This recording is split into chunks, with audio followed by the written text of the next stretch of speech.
భద్రాచలం వద్ద గణేష్ నిమజ్జనం కోలాహలంగా కొనసాగుతుంది. ఇప్పటికే కలెక్టర్ జితేశ్వరి పాటిల్, ఎస్పీ రోహిత్ రాజ్ ఆధ్వర్యంలో పటిష్టమైన భద్రతా ఏర్పాట్లు పూర్తి చేశారు అధికారులు.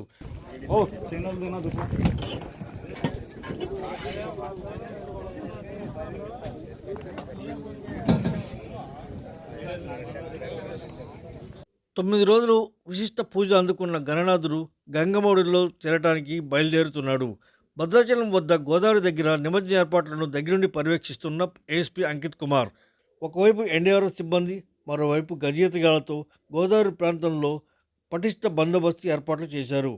అయితే ఉదయం నుండి సుమారు 300 పైచలకు విగ్రహాలు నిమజ్జమయ్యాయని, ఈరోజు చివరి రోజు కావడంతో భద్రాచలం నుంచే కాకుండా సుదూర ప్రాంతాల నుంచి పవిత్ర గోదావరి నదిలో నిమజ్జనం అవడానికి గణనాథులు తరలి వస్తున్నారు.